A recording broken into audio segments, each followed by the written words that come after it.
Start of Chapter 6. What an excellent slave of Allah, Khalid ibn Al-Waleed, one of the swords of Allah, unleashed against the unbelievers. A quote of Prophet Muhammad sallallahu alaihi wasallam. 3 months after his arrival at Medina, Khalid got his chance to show what he could do as a soldier and a commander for the faith which he had just embraced. The Prophet had sent an envoy to the Ghassan chieftain of Busra with a letter inviting him to join Islam. While passing through Mutah, this envoy was intercepted and killed by a local Ghassan chieftain by the name of Shurahbil bin Amr. This was a heinous crime among the Arabs, for diplomatic envoys held traditional immunity from attack, no matter how hostile a power they represented. The news of this outrage inflamed Medina. An expedition was immediately prepared to take punitive action against the Ghassan, and the Prophet appointed Zayd bin Haritha as the commander of the force. If he were killed, the command was to be taken over by Ja'far bin Abi Talib. If he were killed, the command would devolve upon Abdullah bin Rawaha. Having appointed these officers in the chain of command, the Prophet said, "If all 3 of these are killed, let the men select a commander from among themselves." The expeditionary force consisted of 3,000 men, one of whom was Khalid, serving as a soldier in the ranks. The mission the Prophet gave to Zayd was to seek out and kill the person responsible for the murder of the Muslim envoy and to offer Islam to the people of Mutah. If they accepted Islam, they were not to be harmed. At the time this force was sent out, the Muslims had no knowledge of the enemy's strength that they would have to deal with. Spirits were high as the expeditionary force began its march from Medina. When the force arrived at Ma'an, reports were received for the first time that Heraclius, the Eastern Roman emperor, was in Jordan with 100,000 Romans and had been joined by 100,000 Christian Arabs, mainly from the Ghassan. The Muslims remained in Ma'an for 2 days debating their next move. There was a certain amount of hesitation and nervousness. Some suggested that the Prophet be informed of the large strength of the enemy so that he could give them fresh orders on what course of action they should adopt. But Abdullah bin Rawaha, the third in command, did not agree with this suggestion, as it would entail unnecessary delay and would give the impression that the Muslims were afraid. He recited a few verses and made a stirring speech to raise the spirits of the men. He concluded by saying, "Men fight not with numbers or weapons, but with faith. By going into battle, we have a choice of 2 glorious alternatives, victory and martyrdom." This speech dispelled all doubt from the minds of the Muslims, and they promptly resumed their march towards Syria. The Muslims reached a place near the frontier of Balqa, a district in the east of what is now Jordan, where they made contact with a large force of Christian Arabs.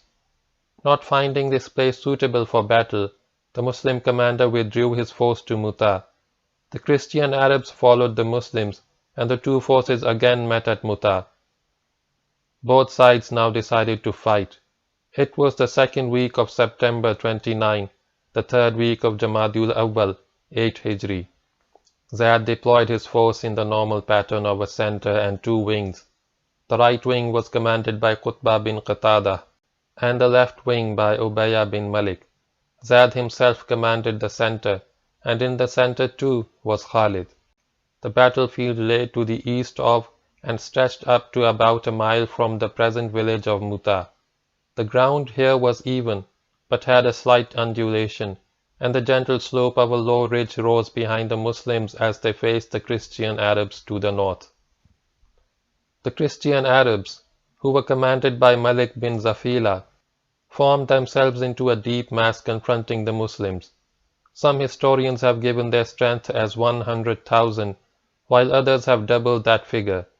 These estimates are clearly mistaken. The enemy probably consisted of 10 and 15,000 men. In this battle, the Muslims failed to gain a victory. If the enemy had been only twice their strength, they would undoubtedly have thrashed him, and an enemy had to be many times their strength to inflict a defeat on them. It is largely on this basis that the above estimate of the enemy's strength is made. The battle began, and both armies were quickly got to grips with each other. This was essentially a battle of guts and stamina rather than military skill. The commander himself fought at the head of his men with his standard, and after a short while Zayd was killed. As the standard fell from his hands, the second in command, Jafar, picked it up and continued fighting at the head of the army. After his body had been covered with scores of wounds, Jafar also fell, and the standard went down for the second time. This distressed the Muslims, for Jafar was held in great esteem and affection as a cousin of the Prophet. A certain amount of confusion became noticeable among the Muslims, but soon the third in command, Abdullah bin Rawaha, picked up the standard and restored order. He continued to fight until he also was killed. Now, there was real disorder in the ranks of the Muslims. A few of them fled from the scene of battle, but stopped not far from the battlefield. Others continued to offer confused resistance in twos and threes and larger groups. Fortunately, the enemy did not press his advantage, for had he done so, the Muslims, without a commander, could easily have been routed. Perhaps the gallantry of the Muslim commanders and the valor with which the Muslims had fought made the enemy overcautious and discouraged him from taking bold action. When Abdullah had fallen, the standard was picked up by Thabit bin Arqam, who raised his voice and shouted, "O Muslims, agree upon a man from among you to be the commander." He then spied Khalid, who stood next to him, and offered him the standard. Khalid was conscious of the fact that as a new convert, he did not hold a high position among the Muslims, and Thabit bin Arqam was a Muslim of long standing. This consideration was important. He declined the offer of Thabit, saying, "You are more deserving than I." "Not I," replied Thabit, "and none but you." This was really a windfall for the Muslims, for they knew of the personal courage and military ability of Khalid. They all agreed to his appointment, and Khalid took the standard and assumed command. The situation now was serious, and could easily have taken a turn for the worse, leading rapidly to the total defeat of the Muslims. The commanders before Khalid had shown more valor than judgment in fighting this battle. Khalid regained control over his small army and organized it into a neatly deployed fighting force. He was faced with three choices. The first was to withdraw and save the Muslims from destruction, but this might be regarded as a defeat, and he would then be blamed for having brought disgrace to Muslim arms. The second was to stay on the defensive and continue fighting. In this case, the superior strength of the enemy would eventually tell and the battle end in defeat. The third was to attack and throw the enemy off balance, thus gaining more time in which to study the situation and plan the best course of action. The last choice was closest to the nature of Khalid, and this is the course that he adopted. The Muslims attacked fiercely along the entire front. They surged forward with Khalid in the lead. The example of Khalid gave fresh courage to the Muslims, and the battle increased in violence. For some time, desperate hand-to-hand fighting continued. Then Qutbah, commanding the Muslim right, dashed forward and killed the Christian commander Malik in a duel. This resulted in a setback for the enemy and led to a certain amount of confusion. The Christian Arabs now pulled back, still fighting, with a view to gaining time for reorganization. At this moment, Khalid had his 10th sword in his hand, having broken 9 in fierce combat. As the Christian Arabs stepped back, Khalid restrained the Muslims and broke contact, pulling his force back a short distance. The two armies now faced each other out of bow range, both seeking time to rest and reorganize. This last round of the battle had ended in favor of the Muslims, of whom so far only 12 had been killed. There is no record of enemy casualties, but they must have been considerable, for each of the Muslim commanders before Khalid was a brave and skillful fighter, and the 9 swords that Khalid broke were broken on the bodies of Christian Arabs.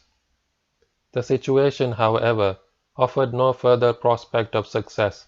Khalid had averted a shameful and bloody defeat and saved the Muslims from disgrace and disaster. He could do no more. That night, Khalid withdrew his army from Mutah and began his return journey to Medina.